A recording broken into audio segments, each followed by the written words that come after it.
Hi guys, this is Daryl and welcome back to Book Odyssey. Today I'm reviewing Iain M. Banks' use of weapons. There's a saying, war is a long cliff. You can avoid the cliff completely, you can walk along the top for as long as you have the nerve. You can even choose to leap off, and if you only fall a short way before you hit the ledge, you can always scramble your way back up again. Unless you're just plain invaded, there are always choices. There's nothing inevitable about it. Use of Weapons is a 1990 science fiction novel by Scottish writer Iain M. Banks, and is the third novel in his Culture series.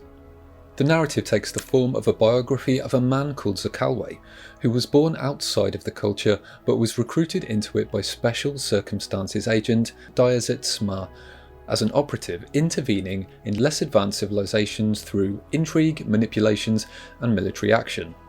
Before Special Circumstances recruited him, Zakalwe was a soldier on a distant world, until Smar plucked him from obscurity and pushed him towards his present eminence. But despite all their dealings, she doesn't know him as well as she thinks. Even the drone, Scafan Amitaskor, who believes the man to be a lost cause, can't see the horrors in his past. We follow this uniquely told story as it recounts several Special Circumstances interventions and Zakalwe's attempts to come to terms with his own past. The 1990 use of weapons was nominated for the British Science Fiction Association Awards, and in 1991 was nominated for the Arthur C. Clarke Awards. He loved the plasma rifle. He was an artist with it. He could paint pictures of destruction, compose symphonies of demolition, write elegies of annihilation using that weapon. There is so much to talk about with this book in terms of its concepts and themes, far too much for a review video, which is why I want to start by acknowledging the sheer depth of story and character that Banks achieved in Use of Weapons. And what's great about that is that it's clear from the start that Banks wanted to write an intelligent science fiction story that does not try to dumb itself down and doesn't try to underestimate the intelligence of the reader. And this really pays off, but don't think that you won't have to work a bit for it. Secondly, I think this is possibly the darkest of Banks' culture novels. It's brooding, violent, bleak, and drenched in satire. But there's also a dichotomy at its core. We have the shocking ultra-violence, war, covert manipulations, all as the backdrop. But there's also the story itself, which concerns itself with idealism and redemption. Banks expertly ruminates on the follies of war, trust, egalitarianism, posing question after question, among those postulating whether it's right for a more advanced culture to intervene in the matters of less advanced ones, despite the logic and good intentions of the minds. Do we get an answer to all of these questions? Of course not. This is the culture, not Star Wars. All we get is more levels of gorgeous ambiguity. Through Use of Weapons, Banks isn't trying to preach, he's trying to understand. Zakalwe. In all human societies we have ever reviewed, in every age, in every state, there has seldom if ever been a shortage of eager young males prepared to kill and dive to preserve the security, comfort and prejudices of their elders. And what you call heroism is just an expression of this simple fact. There is never a scarcity of idiots. On the writing side of things, similar to the subject matter, I have to be upfront and say this isn't the easiest novel to get your head around, structure-wise. The book is made up of two narrative streams, interwoven in alternating chapters. The numbers of the chapters indicate which stream they belong to. One stream is numbered forward in words, while the other is numbered in reverse in Roman numerals. The story told by the former moves forward chronologically and tells a self-contained story, while the latter is written in reverse chronology, with each chapter successively earlier in Zakalwe's life. Further complicating this structure is the prologue and epilogue, which are set shortly after the events in the main narrative, and there are also many flashbacks within the chapters. Interestingly, despite this being the third of Banks' novels to be published, he wrote a much more complex version of this story in the 70s before any of his books saw print.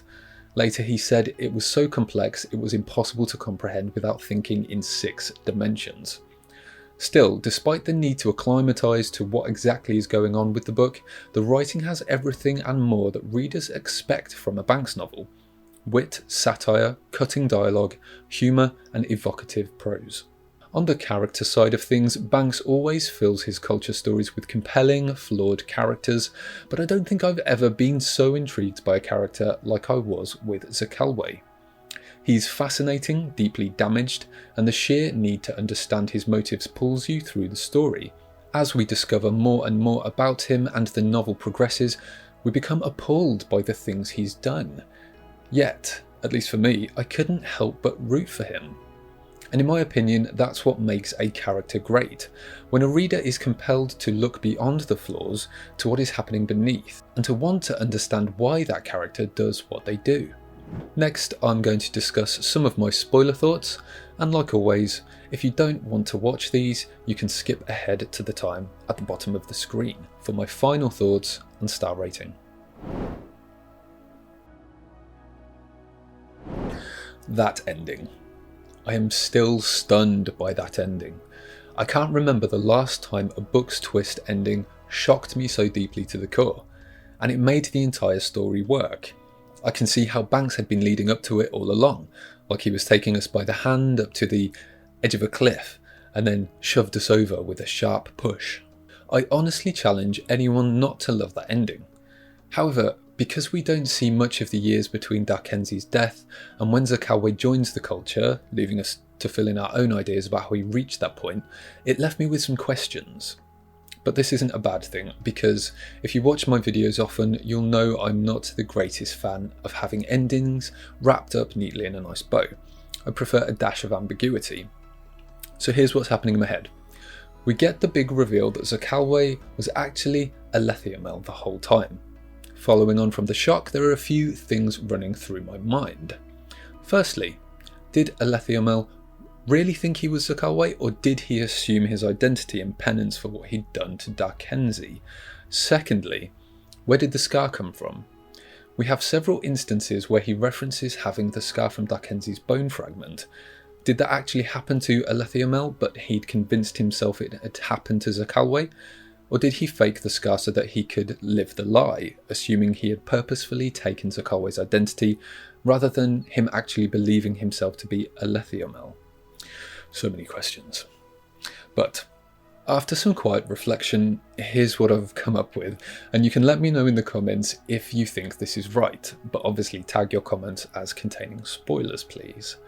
Everything that the narrator tells us happened to Zakalwe actually happened to Alethiamel, under Zakalwe's identity, after he'd assumed the identity, firstly as a type of penance for using Darkenzi as a weapon in the way that he did, use of weapons, very clever, and secondly, he assumed Zakalwe's identity as a way to cope with his own actions. He had to become someone else in order to find a way of living with himself. He had to rationalise his involvement in Darkenzi's death in order to go on. Did I get it? Use of weapons should be thrust in the face of anyone that accuses science fiction of being shallow. The depth of character and exploration of the themes that run throughout the story, such as questioning whether it's right for more advanced cultures to interfere in the matters of less advanced ones, and whether war is inevitable, gives use of weapons a depth to rival any work of existential literary fiction. It delivers everything that a fan of Banks will have come to expect from him, and more. It wanders into an area of darkness none of his other stories do, allowing him to explore difficult questions that resonate throughout human history and will only become more relevant as humanity becomes more advanced.